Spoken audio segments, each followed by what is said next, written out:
Welcome back, ladies and gentlemen, to another episode of Run It Back. Per usual, I'm seated right next to the extraordinarily magnificent Coop Hannon. Wow, Grant, those are some massive words. Yes, Coop, I've been working on my vocabulary. In the meantime, wow, what a substantial weekend of sports. The draft, you watch it? Yes, Grant, I did watch a little. I bet you were quite excited. Excited is an understatement. I was extravagant. Travis Hunter is a Jaguar, and guess who called it? Hey, fantastic call out, Grant. Was not expecting the Browns to give that pick up. Well, I wasn't expecting the Celtics to give up a game to the Magic. I mean, they're the Magic. They're horrendous. Horrendous? Grant, I'm liking this vocab.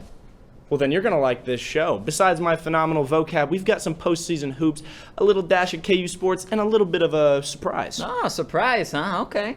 Yeah, I can't give it up quite yet. You guys are just going to have to wait. Well, then, let's try not to wait around anymore, and let's run it back.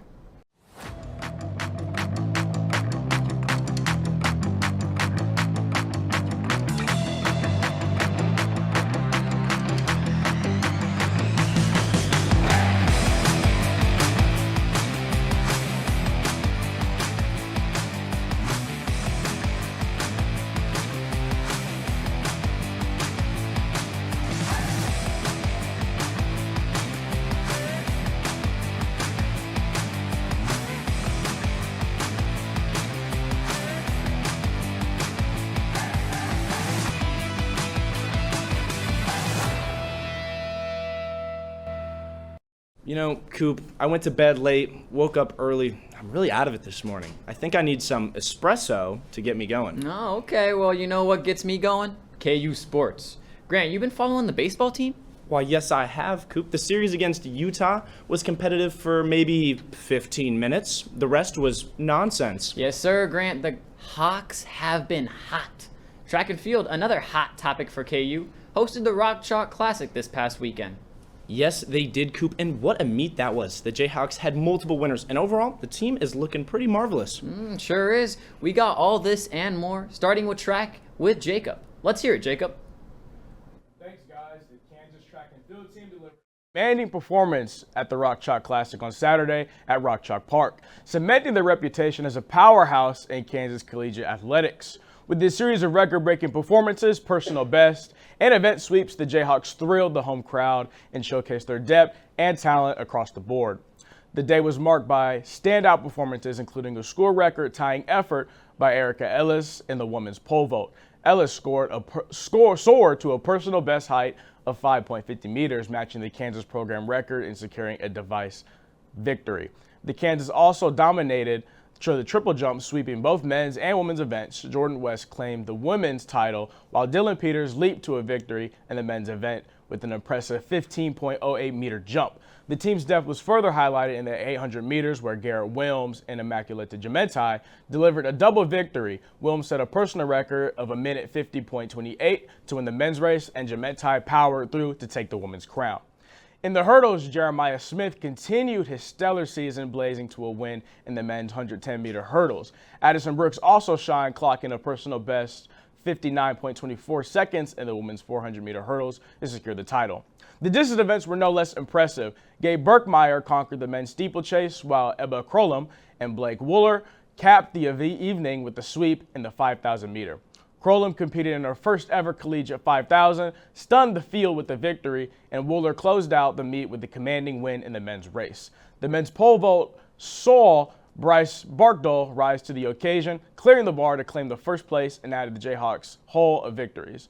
The team's relentless drive and the versatility were evident as they racked up win after win, leaving little doubt about their dominance. Track and field is poised to make waves on the national stage. Now, tossing it to Trevor with the KU baseball update. Jacob, those guys sure are fast, but the Jayhawks' win record might be growing even faster. Kansas is now 35-10 and has 8 consecutive wins to go along with their 11th series sweep after taking care of Utah this past weekend. No matter what, the Jayhawks seem to find ways to win games that are seemingly over. This past weekend was Sawyer Smith's turn to show an example of the comeback kids when he hit a go-ahead grand slam in the 8th to give the Jayhawks the win and the series sweep. But the victory was sealed with Alex Breckheimer's lights-out pitching. Breckheimer has been a reliable reliever all season in a bullpen that seems to struggle under pressure. However, Breckheimer has been that guy as of recently.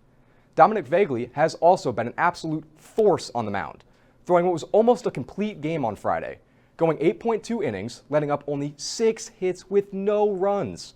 With a consistent rotation, especially with the return of Cooper Moore, it's been hard to find a weakness when playing against the Jayhawks. However, you can say the exact same about West Virginia, a team who Kansas has been chasing all season.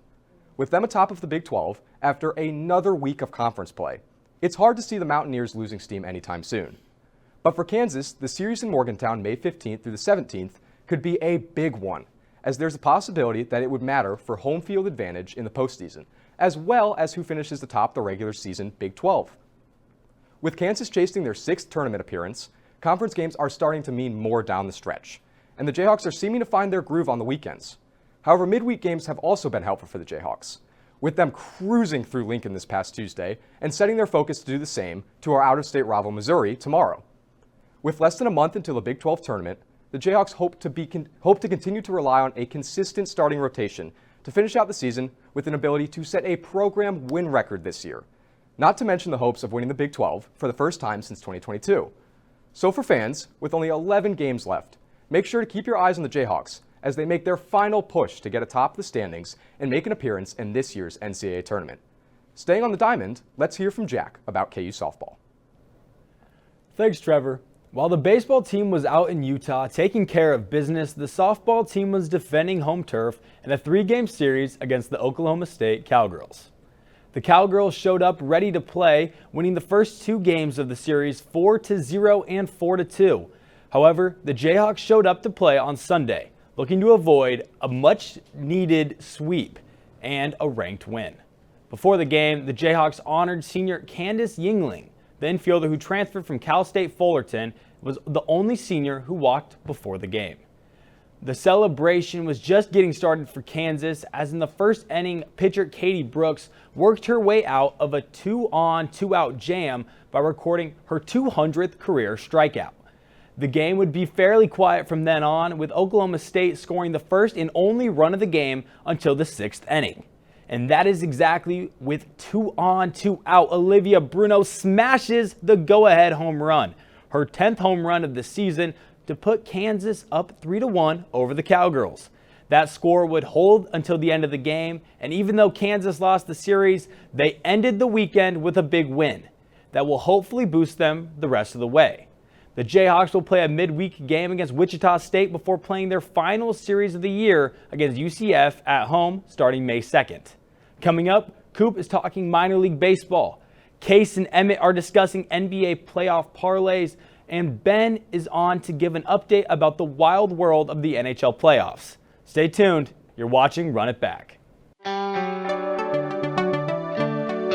Not sure where to throw out your Starbucks cup?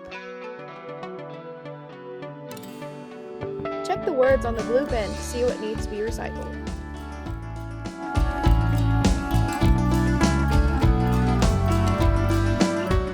By taking 2 extra seconds out of your day, you can make sure that you are helping to keep the University of Kansas campus clean.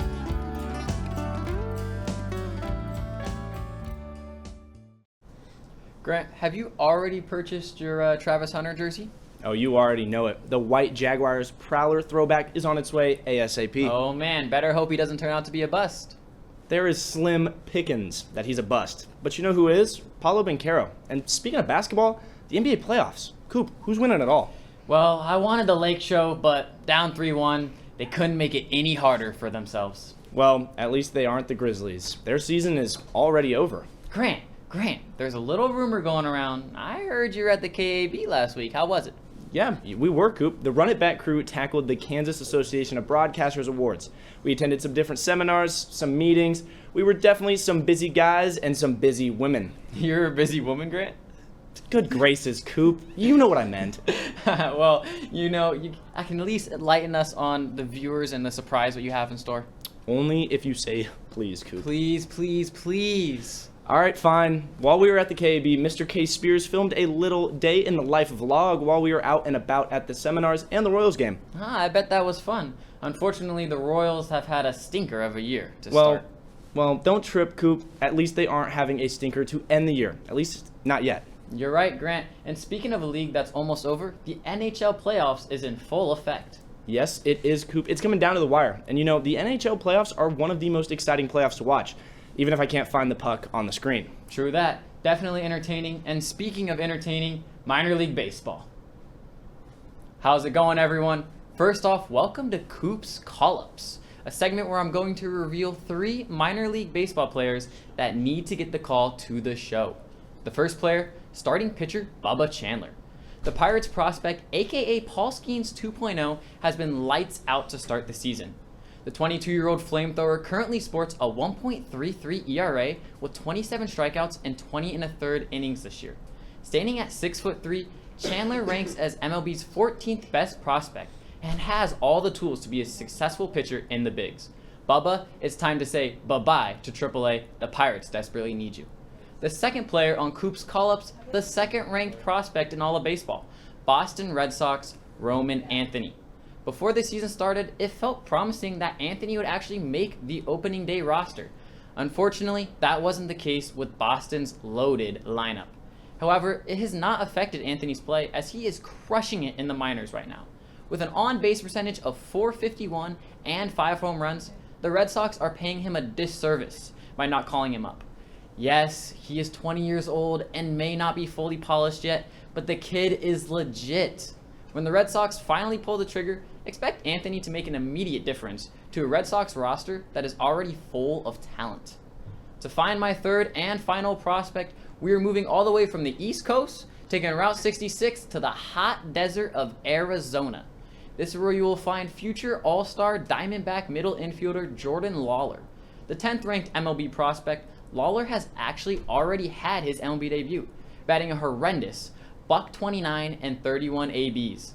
But this was back in 2023. Since then, Lawler has been tearing it up in Reno, currently batting .354 with 17 extra base hits and 10 steals through 24 games in AAA. He's still only 22. Lawler has electric combo of power and speed, which not only makes him one of baseball's most exciting young stars, but a beast in MLB The Show. Now, I don't know about you, but I'm trying to make some money. Case and Emmett, help a brother out. Let's hear those NBA playoff parlays. Thanks, Coop. Nothing's better than a little bit of baseball in the spring, but to switch over, meaning in the late springtime, we got some playoff basketball. A lot of good games coming out this week and the past couple of weeks in the NBA, but specifically for tonight, me and Emmett have created 2 parlays for you guys to look at and potentially take. Now, one thing to note is that me and Emmett are not 21, so we will not be betting on this, but go ahead. We have the first game in Golden State versus Houston. Talk to me on what you like about that. Thanks, Case. Yeah, obviously been a very great competitive series. Really brings out the emphasis of playoff basketball. It's great to see. But with that, Golden State back home, Chase Arena. We're going to start with them. Take their money line. I think they're going to get the job done. They've been on a roll behind Curry and Butler before he went down. And with that, going into that, their spread. I like that. It's set at 3.5. I'd actually take that they cover it because games have been close and competitive, but they've never gotten to that 3 range. It's really 5, 7, 9, etc. So I think that they cover that spread. And with that, Curry, he's been ridiculous, obviously. He's stepped it up when he's needed to. Butler goes down. He gets the job done. But his line's at 27.5. I think he's just under that. He gets 20, but not. That's a high number to bet on. Absolutely. And I think one thing to note is that Curry will definitely be the focal point of that Houston team to shut him down. Guys like Buddy Hield, Draymond Green, Moses Moody, they're going to have to step up in that game. And hopefully they realize that and give Curry some help because, I mean, he's known to do it all by himself, but he's got to have some weapons behind him. And now switching over for the Rockets, Jalen Green, he's obviously one of their prime players. He really needs to step it up. He's been really inconsistent this series. He went 9 in game 1, 38 game 2, 8 game 3. He's only averaging about 12.5 against the Warriors. And so he needs to step it up. He probably will realize that, but I think he gets under 18.5. Hopefully Van Fleet and others will step in, but I think he sits right under 18.5. Absolutely. And with that Houston team, they have so many good weapons. One might say they don't have a substantial star like Steph Curry, but when you have guys like Alperen Sengun, Jalen Green, who can go off, Dylan Brooks, who's a perimeter lockdown defender, that team is overall one of the most well-rounded behind the Thunder. Oh, absolutely. And speaking of chippy and competitive games, now I know we got Cleveland and Miami. I know you cooked up some parlays for that. Tell me what you got with those. Absolutely. So Cleveland and Miami, it has been a series sweep so far. Cleveland has taken it 3-0. That being said, I don't see that trend continuing going into tonight's game. I think Miami with Eric Spoelstra and Tyler Hero will get it done. I'll take their money line. Plus 340, that's a lot. I like that. You know, obviously Tyler Hero said in the last press conference, he goes, we're not going to get swept, and maybe the script cooks in and they get their game won. It'll be tough, though. Cleveland's been really, really good this year. Yeah, but as you mentioned, Tyler Hero has been an absolute demon for this Miami Heat team. I'm going to go ahead and take his over with 24.5 points per game. He's had a couple of 30 bombs these past days. I see him continuing. And obviously with Evan Mobley in the center being the defensive player of the year, I think that'll take a lot away from him, which leads me into my next point of Bam Adebayo, under 19.5 points per game. Obviously, with Evan Mobley being such a dominant force in the paint, as mentioned previously, the defensive player of the year, we know how good Bam is. You know what Khalil Ware said, give me Bam over MJ, so in his top 5. Yeah, so I think that's pretty funny, but we're going to take his under in that, and I'm going to take the over in this game. I mean, there's a lot of lethal shooters on this team. Dude, both are stud. I mean, you got Hero, and then Cleveland's got a ton. Garland, Mitchell, Ty Jerome, sneaky guy off the bench. He's been excellent. He's been incredible. Yeah, that Cleveland team is one of the most well-rounded overall. So in this Miami versus Cleveland series, I see a lot of scoring, obviously, from the guard play. That being said, the center play, I would stay away from those. Gotcha, yeah. Well, thank you for tuning in. Those are our parlays. We suggest you take them to win some money, and that's all we got. Thanks, guys. And we're back. Today, we're going to be discussing the biggest winners and losers of the 2025 NFL Draft. Now, I'll start it out. I think one of the biggest winners were the big boys, the offensive linemen and the interior defensive line. The way the board fell, it was different than many experts and teams predicted, and therefore, some guys are making a lot more money than they were predicted to be making. Guys like Tyler Booker, Tyleik Williams, and Donovan Jackson, they were all drafted way higher than expected. Yeah, they came flying off the board. I had the Ravens as one of my biggest winners. If Mike Green's off-the-field issues don't derail his career, the Ravens just got a top 20 value at pick 59. To add that in with Malachi Starks, that's going to be one of the scariest safety duos in the league with him and Kyle Hamilton. Yeah, that defense is very scary. Another winner that I have is Caleb Williams. They added 2 pass catchers with the number 10 selection, Colston Loveland, and then the number 39, Luther Burden. And last year, Caleb Williams was sacked 68 times. That's the most by any quarterback last season by, I think, over 16. And the Bears do not want that to happen again. They drafted 2 versatile offensive linemen in the second round with Ozzie Trapillo and then Luke Newman on day 3. Now, who do you got for your last winner? Yeah, I've got the Chargers. I just love their draft. I can see the vision on how all these guys are going to contribute. Omarion Hampton adds some juice to Greg Roman's run game. Trey Harris pairs really well with Ladd McConkey in the receiver room. Jamari Caldwell can replace Poona Ford. I just love their draft. Right, yeah, I think the Browns actually had a decent draft as well, just addressing a lot of different things and getting some good value, especially with a guy who was projected as a first-rounder. One of our biggest losers of this draft is Shedeur Sanders. I mean, falling to the 5th round, having to deal with the prank call, and when he did get drafted, he's the second quarterback drafted by his team, with the Browns previously taking Dylan Gabriel, and he's going to be the 5th on the roster. Yeah, I think we just saw that the NFL kind of agrees that they weren't willing to put up with all of the baggage that comes along with picking Shedeur Sanders. He just isn't that level of talent that they were willing to deal with all of that. Right, and I think what this slide shows is 2 things.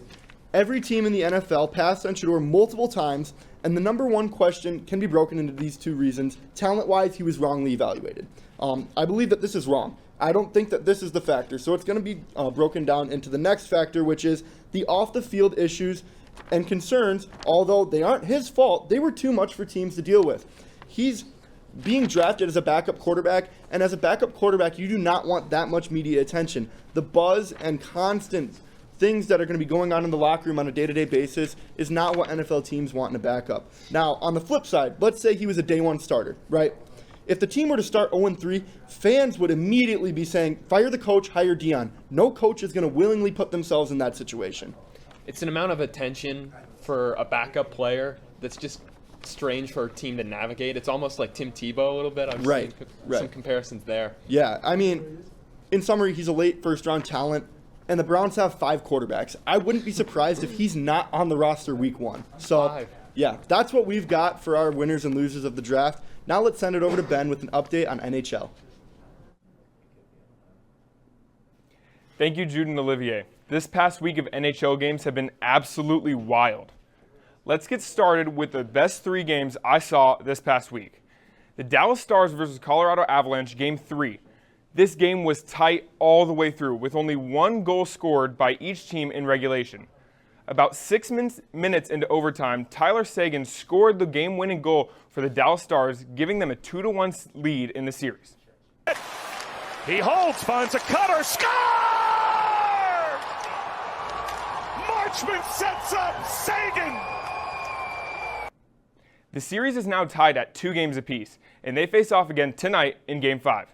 Now down to Minnesota. The Vegas Golden Knights versus Minnesota Wild, Game 4. The Wild were up 2-1 heading into the series, and the game started with the Knights getting on the board first. But the Wild answered with 2 goals of their own. Then came the third period. Tomas Hertl scored for the Knights to go up 1, but just 54 seconds later, Jaden Spurgeon scored a wraparound goal over Adin Hill. Overtime did not disappoint. Both goalies put on a clinic, but eventually, with just 2 minutes left in overtime, Ivan Barbashev scored the game winner for Vegas. Draw, then Middleton flubbed the pass. It comes to Smith in front off of Middleton. Pinballs around and they score! Ivan Barbashev! Now the New Jersey Devils versus Carolina Hurricanes, Game 3.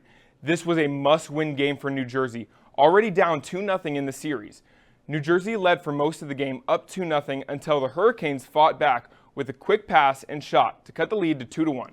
Then Sebastian Aho decided to tie the game at 2 with a power play goal. After 82 minutes and 76 seconds of game time, the Devils scored with a game-winning goal in double overtime. Makes the move, now it's the shot! He scores! He scores! Jamal Nemitz, the 21-year-old, is the hero! And the Devils are alive and well. Now, as the playoffs continue, the games are only going to get more intense and more on the line every single night. Atakai, Tyler, NBA, what's going on? Thanks, Ben. I'm here with Tyler this week. We got NBA Buy It or Ban It up on the docket. We have the play-in tournament. We have the in-season tournament, and as well, we are thinking about shortening this NBA season. Tyler, let's jump right in. We're in playoff basketball right now, so let's talk about that play-in tournament. What are your thoughts on that? I'm the biggest fan of the play-in tournament ever. My Orlando Magic got it done this year. So, hey, I can't be too mad, but it makes for fun games that actually matter, too. Unlike the in-season tournament, the play-in tournament has playoff implications. Those teams are battling to try and keep their season alive and have a chance to play for the trophy. I am all for it, Atakai. What's your opinion? I feel like you're just saying that because you're a Magic fan. I hear Magic this, Magic that all day, every day. I can't stop hearing it. Oh my goodness. I am not a fan of the play-in tournament. It started in 2020 because of the bubble, the shortened season. They tried to get some more games in there, but now they're just not interesting. The Hawks have been in the play-in tournament. Just tell me you don't know ball. Almost every year and have never made the playoffs because of it. They always get swept. There's no point for it to be there. Like, we all know, the Magic are losing in 5. The Heat are getting swept right now. There's no point for the play-in tournament to even be there if the teams are just going to lose in the first round. Those teams would be there no matter what, though, so might as well get some extra games out of it, make them earn it a little bit. And you know what? The only argument I see you having is that it weakens the teams out a little bit. I mean, my Magic were probably a little tired going into the Celtics series, but hey, that's besides the point. Attica, I want to talk about the in-season tournament. I personally like it. I like seeing the cool courts, but what's your thoughts as a D1 hater? I mean, yeah, the courts are cool. I have to admit that. But, like, the Lakers won the first ever in-season tournament, and to go next to their 17 NBA championship banners, they hung that one. And that's just a disgrace to basketball. Like, the Lakers are the most storied franchise along with the Celtics, and they're going to hang an in-season tournament banner. There's no prize. They only won $500K per player. Like, that's not the same as a championship. Why are we treating it like something on that level? Yeah, unfortunately, Atakai, I kind of have to agree with you here. I really want to argue with you, but I just can't find good reasons for the in-season tournament to really continue, especially when these players are, I mean, $500K to them doesn't mean too much. Maybe the G League guys could use some donations. Yeah, those rookies, I'm sure, appreciate that extra 500K, but the play-in tournament makes the games more interesting. Same thing with the in-season tournament. But why not just shorten the NBA season altogether, make each game more impactful? What are your thoughts on that? Adekai, we look at the NFL, you're watching every single game like week 2, week 3, because your team could lose those weeks and it has serious playoff implications. Every game matters. The reason that the NBA and MLB do bad in viewership and all that is because their games don't really matter. I mean, the Cardinals can go ahead and drop a game to the Brewers. Really doesn't matter. I mean, you're going to have 162 games to try and get that back. So I think you shorten the season down and makes those games even more impactful, and then you're going to want to tune in. I also think that new TV deal needs to be worked out, but that's besides the point. That's a completely separate issue, but I think the season has got to stay the same length. I mean, all these all-time records we see being broken, LeBron, doing historic things in year 22. If he doesn't have a full 82-game season, then he doesn't have that opportunity there. So you got to keep those seasons running long. Find some other way to incentivize players to play, because I do agree players sitting out is, people don't want to watch that. I don't want to pay for a ticket to go see the Lakers and Luka be on the bench all night. But the 82-game season has got to be there. It's been a staple of the NBA for so long. I don't think it's time to change it right now. Yeah, and Adekai, you talk about things that people want to watch. One thing I personally want to watch is Case Spears did a little vlog at the KAB Awards this past weekend. Let's take a look in at what Case has. What's up, RunitBack? We are here. It is currently 8 o'clock in the morning. I just picked up Trevor, Grant, and Ben, and we are headed to the KAB Broadcasters Association, and we are going to accept an award. We have a little vlog for you today, so tune in with us. All right, boys, where are we at? We are here at GEHA Field at Arrowhead Stadium. We are on the press box side waiting to get in. Trevor, how are we feeling? We're feeling great. It's going to be a great day. Super pumped. It's going to be a lot of fun. Yeah. Yes, Look at sir. me out. Look at I'm the drunk. drip. What do we got here? Don't really like the stadium. Jaguars are better, but it's going to be a good day. We're going to learn a lot. There we go. Girls, how are we feeling? Good. Ready to go. Ready to go? Yeah. There we go. And we're just waiting on Annika. You guys lost her. What happened? Yeah, she's lost in the woods. We don't know. We don't know. All right, we're back with Ben. What do we have to eat here? We had some Oikos. Oikos? Wait, what's that flavor? 13 grams of protein. 13 grams of protein. We got cherry. Me, Grant, and Case be in the gym. We got to get our protein in. A vanilla. 80 A vanilla. And then Bianca's got, what is that, Starbucks coffee? Oh, it's a tea. It's a tea. Okay, there we go. And then Gabby's just chilling. She doesn't have anything. The 2025 recipient of the Dr. Ian Punnett Media Educator Award is Cal Butcher from the University of Kansas. You let the athletes perform and make decisions on your own. And you can see I have a wonderful group of students up here. All right, everybody, we just got done. Cal accepted his award up there. That would be the video that you just saw a second ago. For now, we just got done with the Jake Eisenberg presentation and we're eating lunch. How's your day going? Wonderful. Can you elaborate? Happy to be here, having a good experience with my friends and learning some valuable information. That's great. What do you have to say to the camera? I think I've said all that needs to be said. Got it.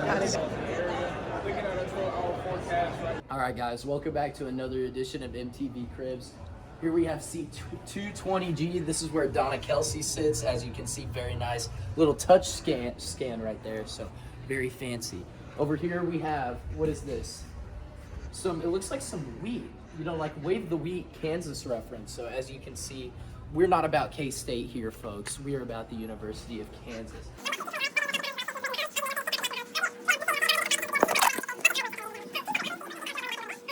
This is what I call a piece of work, okay? I put this into ChatGPT and it created this animal, kind of a pheasant turkey. Not quite sure again, but had some inspiration. All right, Jacob, what we got here? We're outside. We just wrapped up the KAB Awards. We got a chair going with the shades. I just want some food. Are we serious? What are these? I just want some food. You just want some foods. Some fake Oakleys? Grant, what do you have to say about that? I'm just ready to eat, man. You're just ready to eat. Trevor, how are we feeling? We're going to watch some baseball. Bianca? Ready to eat. Ready to eat. Annika? I want my glizzy. Okay. Ben? Let's go Royals! Look at this. spot. We got playmakers up there. Unfortunately, we aren't good enough to be up there yet. We're going to be up there soon, though. But yeah, Royal Stadium right there, the K. Let's have a good time, gentlemen.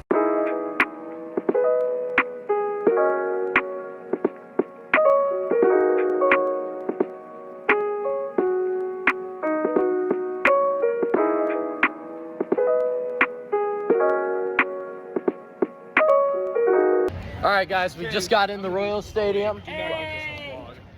We're here. We're with everyone. Let's go. Smile. We also picked up some stragglers right here. Hashtag former RunitBack member. But we're going in. It's going to be Kansas City versus the Rockies today. If anyone's wondering what the time frame it is Wednesday, the 23rd of April. Go Rockies. So, Rockies win tonight. Jack Ryan wants the McMahon, Rockies, but Ryan McMahon, 2-run home run in the bottom of the second. Top of the second. delusional. All right, we're currently at a rain delay. Let's see, what was start time? Start time was 6:40. 6:40, and now it's gonna start at what? 7:10. It should be 7:10 Yeah. if it's 30 minutes. So we're gonna have to wait a little bit for this rain delay. I think everyone's hanging in there. I wish. Yeah. And this guy's handing out vodka lemonade. Ladies and gentlemen, hell over here in Lawrence, Kansas. As you can see, skies are dark. Piece of lighting, ladies and gentlemen. Tornado! Colton, save us! Wow, G-Man, what a surprise. Too bad the baseball game got rained out, though. But hey, looks like the crew had a good time. You already know it. We will definitely have to submit some more of the more recent shows and come back next year and win some even more hardware. Next year, I could feel a sweep. You know what, Coop? I hate to say it, but the baseball game was pretty fun while it lasted. I don't think they get enough love, especially from me. You know what else doesn't get enough love? This show. Only one more to go. It's been Fast Times. Wait, Coop, Fast Times is in the Sabrina Carpenter song? Yeah, I didn't think it was a coincidence. Bang, there's another one. And you know, only one more all access. Don't remind me, Coop. It's gonna be a good one, though. I can't wait for something else. I can't wait for summer. I'm tired of all these tornado warnings. All right, Grant. The Sabrina Carpenter joke was so last week. Well, I guess you're right, and looking at the time, it seems like we are almost out of it. Definitely a short and sweet episode, but don't worry. We will be back next week for the season finale. Ready to run it back.